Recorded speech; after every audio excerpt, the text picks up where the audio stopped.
ലൈഫിൽ എല്ലാത്തിനും ഒരു റീപ്ലേസ്മെന്റ് ഉണ്ട്. ഇന്ന് നീ HR, നാളെ നീ മാനേജർ ആകും.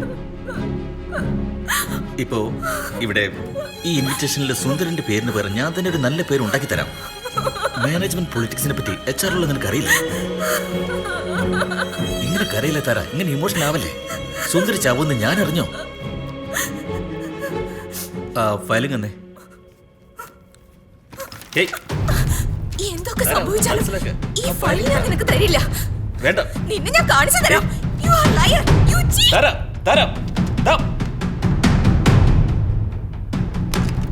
സെക്യൂരിറ്റി.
ഡിസ്പോസ് ചെയ്യില്ലേ? കാണുമ്പോ അപകടം പോലെ തോന്നണം.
ബാംഗ്ലൂരിലെ ഒരു കോർപ്പറേറ്റ് കമ്പനിയിൽ ജോലി ചെയ്തുകൊണ്ടിരുന്ന കാവ്യ എന്ന പേരുള്ള 23 വയസ്സുകാരിയായ പെൺകുട്ടി മാനസിക ബുദ്ധിമുട്ടുകൾ കാരണം ആ കമ്പനിയുടെ മുകൾ നിലയിൽ നിന്ന് താഴേക്ക് ചാടി ആത്മഹത്യ ചെയ്തു. ഈ കാഴ്ച അവിടെ ഇൻസ്റ്റാൾ ചെയ്തിരുന്ന CCTV ക്യാമറയിൽ റെക്കോർഡായിട്ടുണ്ട്. ഇതേപോലെ തന്നെ 2 ദിവസം മുമ്പ് ചെന്നൈയിലും ഹൈദരാബാദിലുമായിട്ട് ഒരേ ദിവസം 2 പേര് ആത്മഹത്യ ചെയ്തതായി ഞങ്ങൾക്ക് വിവരം കിട്ടിയിട്ടുണ്ട്.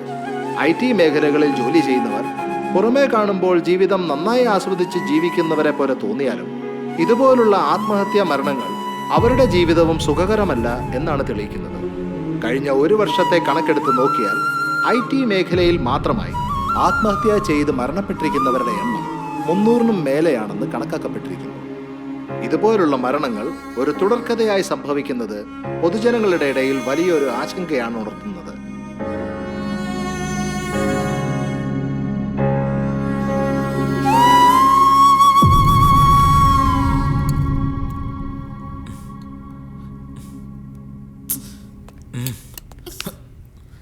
Am I disturbing?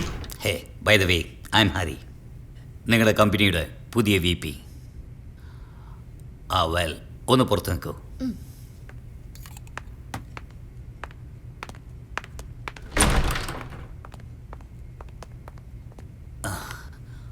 Hope you're doing better now. And don't worry. നിങ്ങളുടെ മെഡിക്കൽ എക്സ്പെൻസസ് കംപ്ലീറ്റ് ആയിട്ട് കമ്പനി നോക്കിക്കോളും. സോ നിങ്ങൾ ഒന്നുകൊണ്ട് വിഷമിക്കേണ്ട. ഗുരു, പിന്നെ കമ്പനി ഇതൊരു ഫയർ ആക്സിഡൻറ്റ് കേസായിട്ടാണ് ഇതിനെ ഡീൽ ചെയ്യുന്നത്. നിങ്ങളെ മാത്രമാണ് ഇൻറ്ററോഗേറ്റ് ചെയ്യാത്തത്. സോ നിങ്ങൾ ഇതൊരു ഫയർ ആക്സിഡൻറ്റ് കേസായിട്ട് മെയിൻറ്റെയിൻ ചെയ്യും. പക്ഷേ അതൊരു ഫയർ ആക്സിഡൻ്റ് അല്ലല്ലോ ഗുരു. അത് നിങ്ങൾക്ക് എനിക്ക് മാത്രമേ അറിയൂ. കമ്പനി മാനേജ്മെൻറ്റിനെതിരായിട്ട് നീ ഒന്നും ചെയ്യില്ലെന്ന് വിചാരിക്കുന്നു. ഭീഷണിപ്പെടുത്തുകയാണോ? ഗുരു, ലൈഫിൽ എല്ലാത്തിനും ഒരു റീപ്ലേസ്മെൻ്റ് ഉണ്ട്. നീ ഇല്ലെങ്കിലും ഇവിടെ പണി നടക്കും. സോ സ്കൂൾ കുട്ടിയെ പോലെ സംസാരിക്കില്ല, മനസ്സിലായോ? ജോലിയിൽ കെട്ടാൻ പോകുന്ന പെണ്ണിന് പോലും വിലയുണ്ടാവില്ല. വൺസ് ബ്ലാക്ക് മാർക്ക് വീണ പിന്നെ ഒരു കമ്പനിയിലും ജോലി കിട്ടില്ല. ജോലിയില്ലാതെ ടാലന്റ് കൊണ്ട് നീ എന്ത് ചെയ്യാനാടാ? അതുകൊണ്ടൊന്നും പ്രയോജനമില്ലെന്ന്. അടുത്ത മാസം EMI കെട്ടണ്ടേ? അത് ഓർത്താണോ സംസാരിക്കും? പോടാ. Excuse me, come again. പോടാ. ഓക്കെ ഓക്കെ, എനിക്ക് മനസ്സിലായില്ല. ഞങ്ങളെയൊക്കെ നീ എന്താന്നാ വിചാരിച്ചിരിക്കുന്നത്? നിങ്ങൾക്ക് വേണ്ടിയല്ലേ ജോലി ചെയ്യുന്നേ? ഞങ്ങൾ എന്തിനാണ് എങ്ങനെയൊക്കെ ചെയ്യുന്നത്? നമ്മുടെ നാട്ടിൽ ഒരു കമ്പനിയിൽ ജോലി ചെയ്യാനുള്ള ഡിഗ്രി ആവശ്യമുള്ളൂ. സ്വന്തമായിട്ട് തുടങ്ങാൻ ആവശ്യമില്ലല്ലോ. ചെറുതായിട്ട് ഒരു കമ്പനി തുടങ്ങി ജീവിച്ചോളാം. പറ്റില്ലെങ്കിൽ പെട്ടിക്കട വെച്ചോളാം. അതെൻ്റെ ഇഷ്ടം. ഞാൻ നോക്കണം. പോടാ. ആരാ സാർ നിങ്ങള്? എവിഡൻസ് ഇൻഫ്ലുവൻസ് ചെയ്യരുത്. മേളിൽ നിന്ന് കൂടുതൽ പ്രഷർ ഉണ്ട്. മീഡിയയിലിട്ട് കീറാണ് ഞങ്ങള്. നിങ്ങളുടെ കോർപ്പറേറ്റ് ബുദ്ധി ഇവിടെ കാണിക്കരുത്. ഇവിടെ നിന്ന് പുറത്തു പോകാനാ പറഞ്ഞ.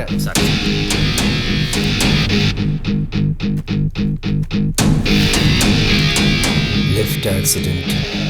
നിങ്ങളുടെ ഓഫീസിൽ 3 പേര് മരിച്ചിട്ടുണ്ട്. ഫയർ ആക്സിഡൻറ്റിന് റെക്കോർഡായിരിക്കുക. അത് ശരിയാണോ? നിങ്ങൾ പറയൂ. 2 സെക്യൂരിറ്റി അല്ലേ? 3-മതാരാ?